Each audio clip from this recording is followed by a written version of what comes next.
Untuk tahap yang ketiga adalah proses penanaman.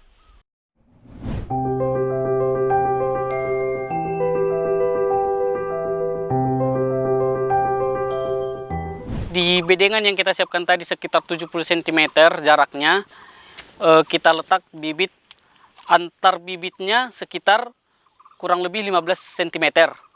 Nah, untuk kedalaman dari si bibit ke tanah sekitar kurang lebih 10 cm. Karena dimana setelah bibitnya kita letak di tanah, itu kita tutup. Kita usahakan semua bibitnya tertutup. Kira-kira begitu.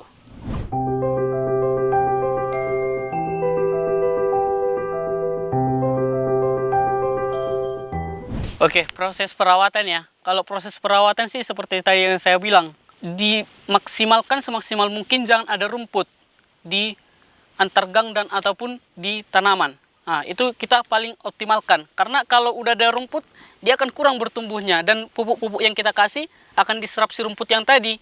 Ini kan jahe kadang agak rentan juga terhadap penyakit.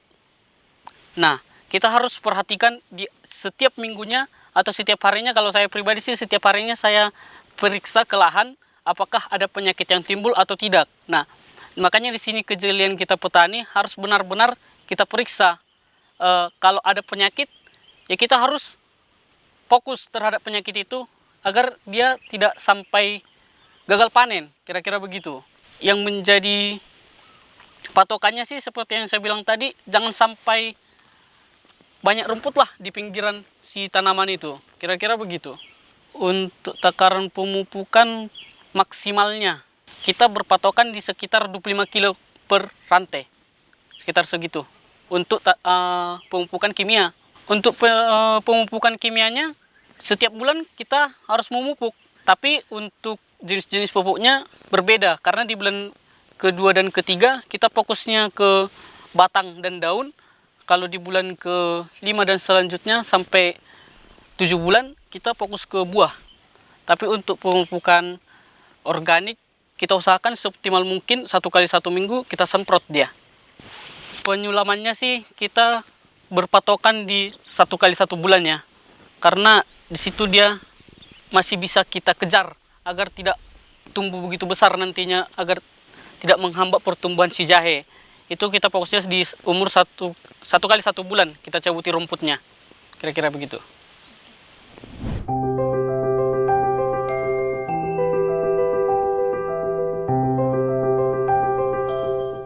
Oke, untuk penyakit jahe ada 3 jenis ya yang kita alami untuk beberapa akhir ini.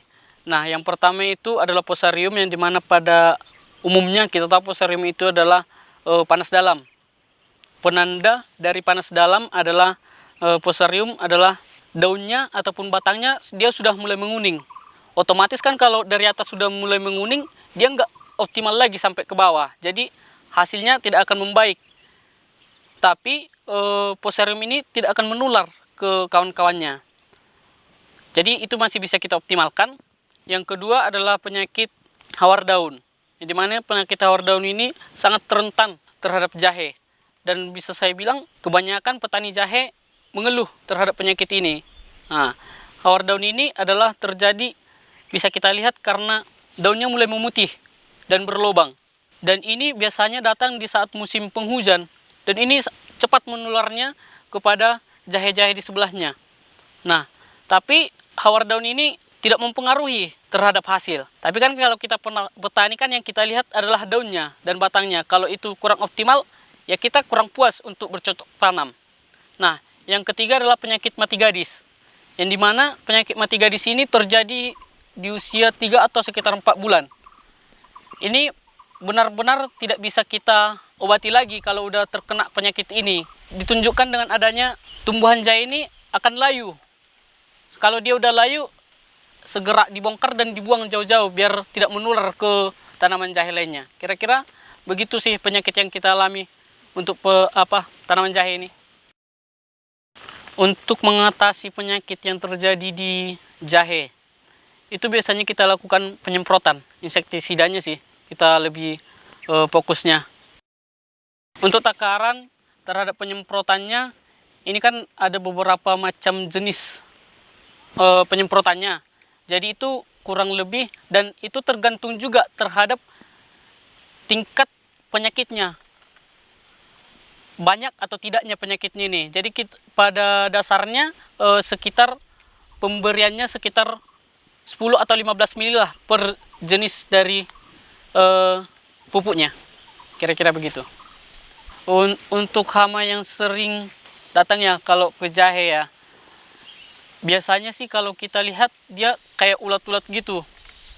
Makanya yang saya bilang tadi kayak yang penyakit Fusarium dan hawar daun, dia akan menumbuhkan ulat juga, ulat kecil dan ulat besar, sehingga si batang dan si daunnya kurang optimal untuk menyerap makanan yang kita aplikasikan dari bawah.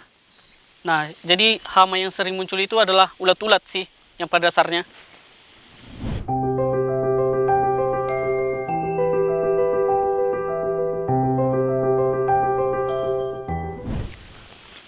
Melihat usia pemanenan jahe ya, yang dimana 1 tahun itu kita hanya bisa memanen 1 kali.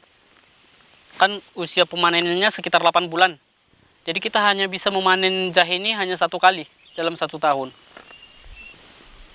Kita tanam jahe pada dasarnya kan ini maunya kan berkesinambungan. Setelah kita tanam, maunya kita tanam lagi. Nah, pada dasarnya penanam jahe ini kalau kita jual langsung di usia 8 bulan sudah bisa kita bongkar dan sudah bisa kita panen gitu. Nah, kalau kita mau tanam lagi, kita harus tunggu dia sampai di usia 10 bulan dan benar-benar harus tumbang dari pohonnya dan menguning, kira-kira begitu. Untuk keadaan cuaca sangat berpengaruh ya, karena dimana kalau dia sangat basah, yang dimana kita tahu musim penghujan, kalau dia sering datang hujan, dia akan banyak air di sekitaran tanaman jahe ini.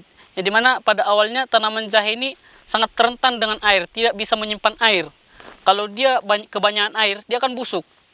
Nah, dan apabila di musim kemarau berkepanjangan, dia juga kurang baik. Karena dia akan kekurangan air dan kurang produktif untuk menyerap makanan yang sudah kita aplikasikan tadi dari pupuk-pupuk kimia yang kita berikan dan pupuk organiknya, kira-kira begitu. Cuaca yang tidak mendukung, biasanya ya kalau kita udah tanam ini, cuaca tidak hujan, tidak musim penghujan, bisa-bisa sekitar 1 atau 2 bulan, dan paling lama itu 2 bulan baru tumbuhnya. Bagaimana cara melihat jahe yang layak panen? Seperti tadi yang saya jelaskan ya, ini kan ada 2 versi, mau kita jual langsung ke pasar atau mau kita tanam lagi.